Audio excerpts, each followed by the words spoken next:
नमस्कार, मैं हूं मनीषा और आप सुन रहे हैं स्टोरी कार्ड पे एक और नई कहानी। आज की कहानी का शीर्षक है अनुभव, जो मुंशी प्रेमचंद जी की एक उत्कृष्ट रचना है। तो शुरू करते हैं आज की कहानी। प्रियतम को 1 वर्ष की सजा हो गई और अपराध केवल इतना था कि 3 दिन पहले जेठ की तपती दोपहरी में उन्होंने राष्ट्र के कई सेवकों का शरबत पान से सत्कार किया था। मैं उस वक्त अदालत में खड़ी थी। कमरे के बाहर सारे नगर की राजनैतिक चेतना किसी बंदी पशु की भांति खड़ी चित्कार कर रही थी। मेरे प्राणधन हथकड़ियों से जकड़े हुए लाए गए। चारों ओर सन्नाटा छा गया। मेरे भीतर हाहाकार मचा हुआ था, मानो प्राण पिघला जा रहा हो। आवेश की लहरें सी उठ उठकर समस्त शरीर को रोमांचित किए देती थी। ओह, इतना गर्व मुझे कभी नहीं हुआ था। वह अदालत, कुर्सी पर बैठा हुआ अंग्रेज अफसर, लाल जरीदार पगड़ियां बांधे हुए पुलिस के कर्मचारी, सब मेरी आंखों में तुच्छ जान पड़ते थे। बार बार जी में आता था दौड़कर जीवन धन के चरणों से लिपट जाऊं और उसी दशा में प्राण त्याग दूं। कितनी शांत, अविचलित, तेज और स्वाभिमान से प्रदीप्त मूर्ति थी। ग्लानि, विषाद या शोक की छाया भी नहीं थी। न ही उन ओठों पर एक स्फूर्ति से भरी हुई मनोहारिणी ओजस्वी मुस्कान थी। इस अपराध के लिए 1 वर्ष का कठिन कारावास। वाह रे न्याय, तेरी बलिहारी है। मैं ऐसे 1000 अपराध करने को तैयार थी। प्राणनाथ ने चलते समय एक बार मेरी ओर देखा, कुछ मुस्कुराए, फिर उनकी मुद्रा कठोर हो गई। अदालत से लौटकर मैंने 5 रुपए की मिठाई मंगवाई और स्वयं सेवकों को बुलाकर खिलाया। और संध्या समय मैं पहली बार जलसे में शरीक ही नहीं हुई, मंच पर जाकर बोली भी और सत्याग्रह की प्रतिज्ञा ले ली। मेरी आत्मा में इतनी शक्ति कहां से आ गई नहीं कह सकती। सर्वस्व लुट जाने के बाद फिर किसकी शंका और किसका डर। विधाता का कठोर से कठोर आघात भी अब मेरा क्या अहित कर सकता था। दूसरे दिन मैंने 2 तार दिए, एक पिताजी को, दूसरा ससुर जी को। ससुर जी पेंशन पाते थे, पिताजी जंगल के महकमे में अच्छे पद पर थे। पर सारा दिन गुजर गया, तार का जवाब न दारद। दूसरे दिन भी कोई जवाब नहीं। तीसरे दिन दोनों महाशयों के पत्र आए। दोनों जामे से बाहर थे। ससुर जी ने लिखा, आशा थी तुम लोग बुढ़ापे में मेरा पालन करोगे। तुमने उस आशा पर पानी फेर दिया। अब क्या चाहती हो, मैं भिक्षा मांगूं? मैं सरकार से पेंशन पाता हूं। तुम्हें आश्रय देकर मैं अपनी पेंशन से हाथ नहीं धो सकता। पिताजी के शब्द इतने कठोर न थे, पर भाव लगभग ऐसा ही था। इसी साल उन्हें ग्रेड मिलने वाला था। वह मुझे बुलाएंगे तो संभव है ग्रेड से वंचित होना पड़े। हाँ, वह मेरी सहायता मौखिक रूप से करने को तैयार थे। मैंने दोनों पत्र फाड़ कर फेंक दिए और उन्हें कोई पत्र नहीं लिखा। हाय रे स्वार्थ, तेरी माया कितनी प्रबल है। अपना ही पिता केवल स्वार्थ में बाधा पड़ने के भय से लड़की की तरफ से इतना निर्दयी हो जाए, अपना ससुर अपनी बहू की ओर से इतना उदासीन हो जाए। मगर अभी मेरी उम्र ही क्या है, अभी तो सारी दुनिया देखने को पड़ी है। अब तक मैं अपने विषय में निश्चिंत थी, लेकिन अब यह नई चिंता सवार हुई। इस निर्जन घर में निराधार निराश्रय कैसे रह पाऊंगी? अगर जाऊंगी भी तो कहाँ? अगर कोई मर्द होती तो आश्रम में चली जाती या कोई मजदूरी कर लेती। मेरे पैरों में नारित्व की बेड़ियां पड़ी हुई थीं। अपनी रक्षा की इतनी चिंता न थी जितनी अपने नारित्व की रक्षा की। अपनी जान की फिक्र न थी, पर नारित्व की ओर किसी की आंख भी नहीं उठनी चाहिए। सहसा किसी की आहट पाकर मैंने नीचे देखा। 2 आदमी खड़े थे। जी में आया पूछूं, तुम कौन हो, यहाँ क्यों खड़े हो? मगर फिर ख्याल आया कि मुझे यह पूछने का क्या हक। आम रास्ता है, जिसका जी चाहे खड़ा हो। पर मुझे खटका तो जरूर हो गया। उस शंका को किसी तरह दिल से निकाल नहीं सकती थी। वह एक चिंगारी की भांति हृदय के अंदर समा गई थी।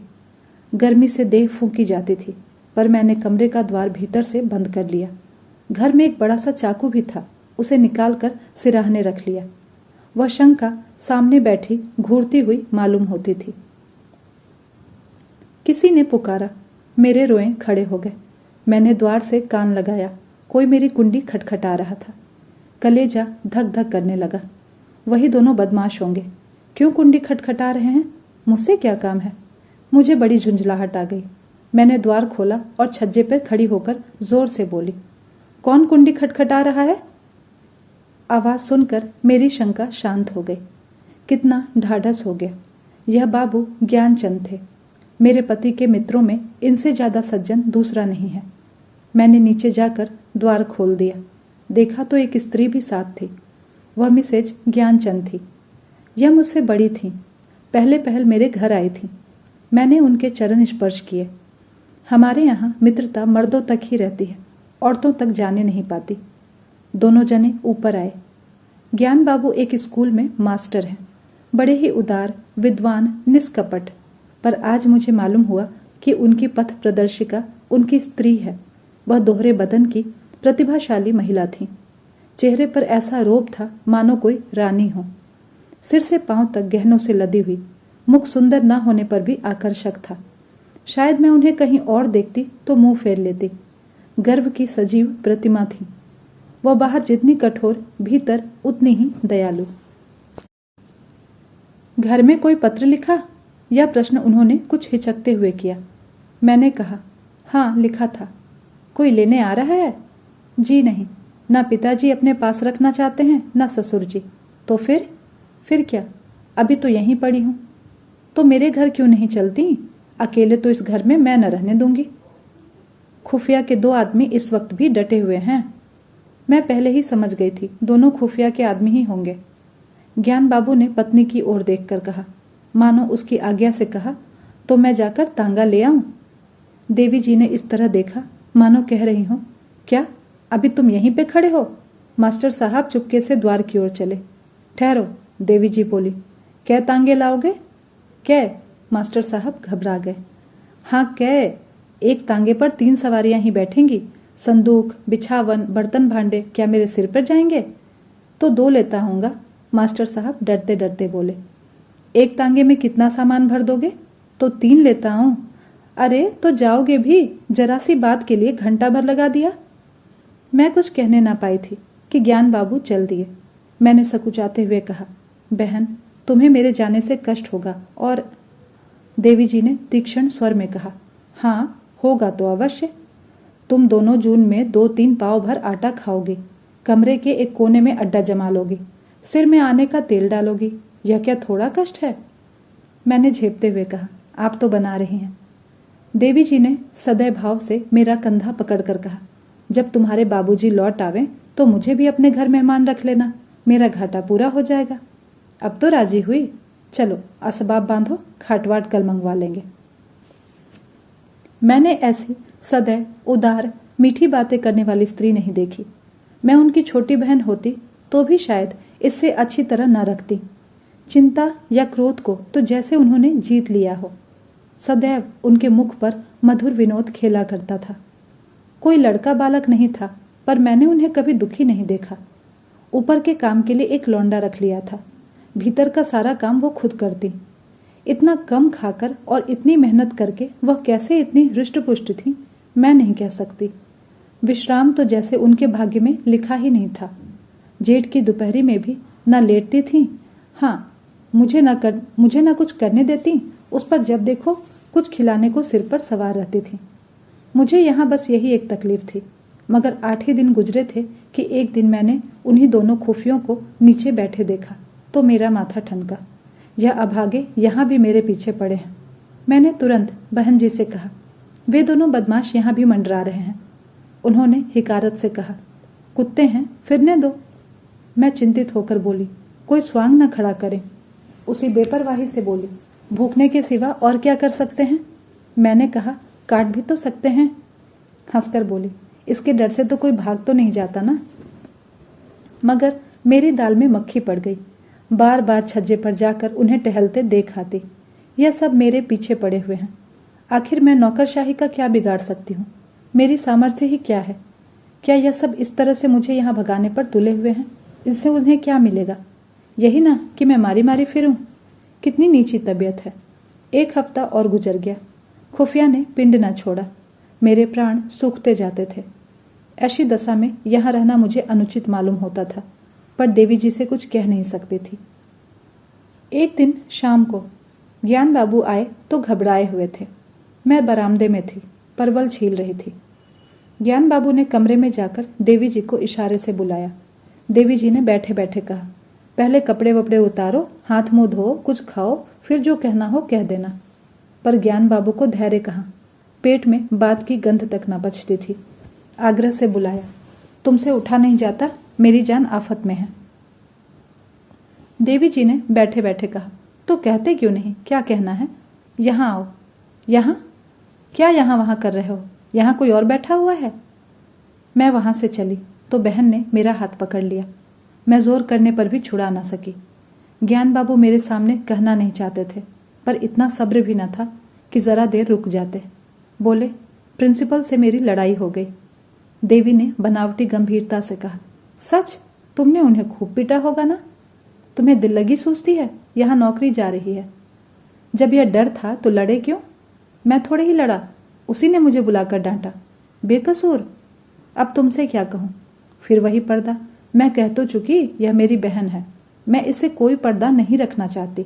और जो इन्हीं के बारे में बात हो तो? देवी जी ने जैसे पहेली बूझ कर कहा, अच्छा समझ गई, कुछ खुफियों का झगड़ा होगा, पुलिस ने तुम्हारे प्रिंसिपल से शिकायत की होगी। ज्ञान बाबू ने इतनी आसानी से अपनी पहेली का बूझा जाना स्वीकार न किया। बोले, पुलिस ने प्रिंसिपल से नहीं, हाकिम जिला से कहा।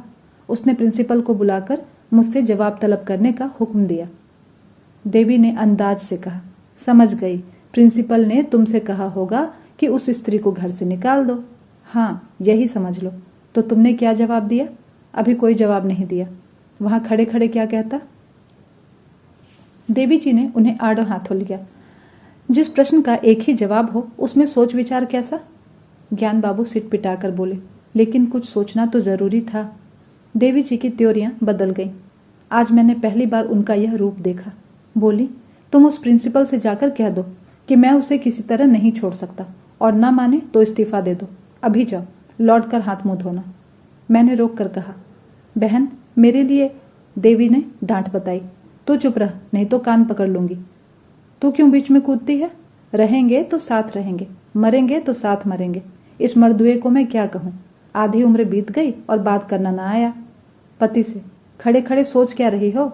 सोच क्या रहे हो? तुम्हें डर लगता है तो मैं जाकर कहाऊं? ज्ञान बाबू ने खिसिया कर कहा, तो कल कह दूंगा, इस वक्त कहाँ होगा कौन जाने। रात भर मुझे नींद नहीं आई। बाप और ससुर जिसका मुंह नहीं देखना चाहते, उसका यह आदर, राह की भिखारिन का यह सम्मान। देवी, तू सचमुच देवी है। दूसरे दिन ज्ञान बाबू चले तो देवी ने फिर कहा, फैसला करके घर आना, यह ना हो कि फिर सोचकर जवाब देने की जरूरत पड़े। ज्ञान बाबू के चले जाने के बाद मैंने कहा, तुम मेरे साथ बड़ा अन्याय कर रही हो बहन जी।